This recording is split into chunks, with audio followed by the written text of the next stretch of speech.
Here's a spooky thought.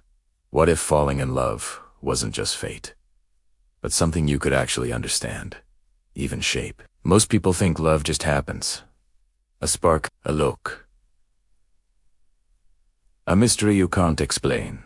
But every time two people fall in love, there are invisible forces quietly at work, and they're not random. Today, let us break down the 3 hidden ingredients that almost always start real love, the kind that lasts longer than a few good dates or a romantic weekend. The first sign that love might be coming isn't passion.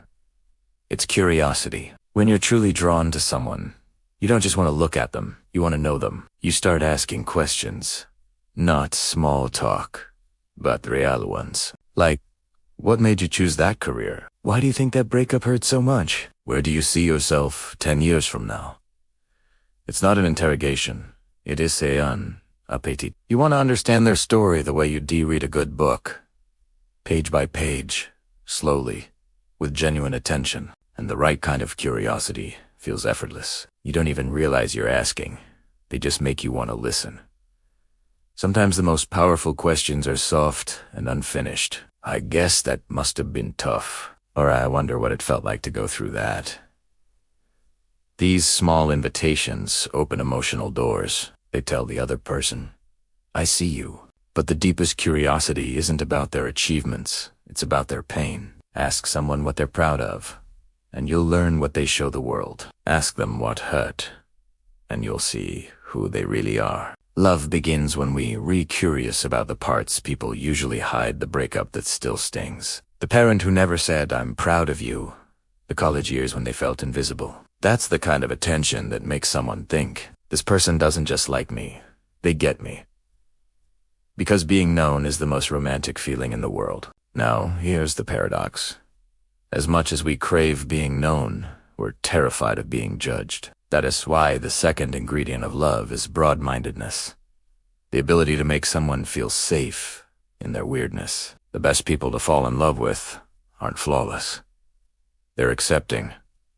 They let you be messy. They make room for your contradictions, your late-night thoughts, your small failures. And they don't prove this by giving a speech about acceptance. They show it in passing moments. Maybe they mention something embarrassing from their own past. Like, I once ate an entire box of Oreos and cried through the weekend. Or they shrugged off other people's mistakes with a smile. Hey, as long as no one got hurt, who cares? That's when you feel something shift. You think, oh, I can relax around them. You don't have to act like the best version of yourself all the time. You can admit, I was scared. Or I was jealous. Or I didn't know what to do. And instead of pulling away, they nod. Like it's no big deal. That's the power of open-heartedness. It gives us permission to be human. And then there's the third ingredient. The simplest and the most overlooked, kindness. We all know what it's like to be hard on ourselves. We wake up every day thinking, why can't I be more focused? Why do I keep messing this up? Why can't I just be better? We already have a voice in our head that criticizes everything. What we need is someone who speaks more gently. Someone who offers kinder explanations for why we struggle. A person who can look at your flaws and see the story behind them. Instead of saying, you're lazy, they understand you've been running on empty for years. Instead of you're needy, they think you were never properly loved before. Instead of you're cold, they see you learned early that warmth could hurt.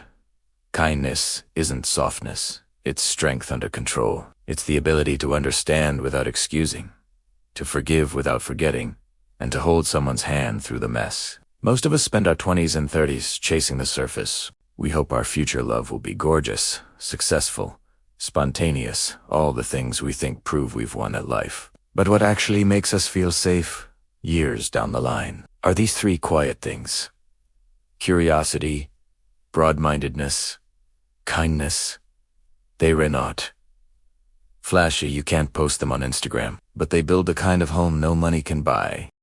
Because a home isn't a place, it's a person who listens, who understands, and who treats your pain like something sacred. Our culture tells us love starts with a kiss, or a spark, or that electric first glance across the room. But real love starts earlier, and deeper.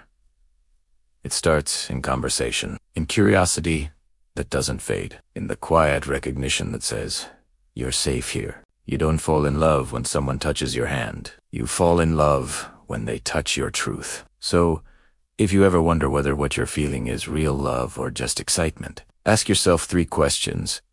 Do they ask about my inner world? Not just my plans. Can I be my full, unfiltered self with them? Do they respond to my weakness with kindness? If you can say yes to all 3, you might just have found something rare. And if you haven't yet, don't worry, because love isn't magic. It's built one question, one understanding, one act of kindness at a time. The truth is, beauty fades, excitement fades, but curiosity, open-mindedness, and kindness only grow stronger with time. That's what makes love last, and what makes it worth waiting for. If this video helped you see love differently, hit like, share it with someone you care about, and subscribe for more stories about relationships, psychology, and self-growth. And tell me in the comments, which of these 3, curiosity, open-mindedness, or kindness, matters most to you in love? Because in the end, love isn't about finding someone perfect. It's about finding someone safe enough to be imperfect with.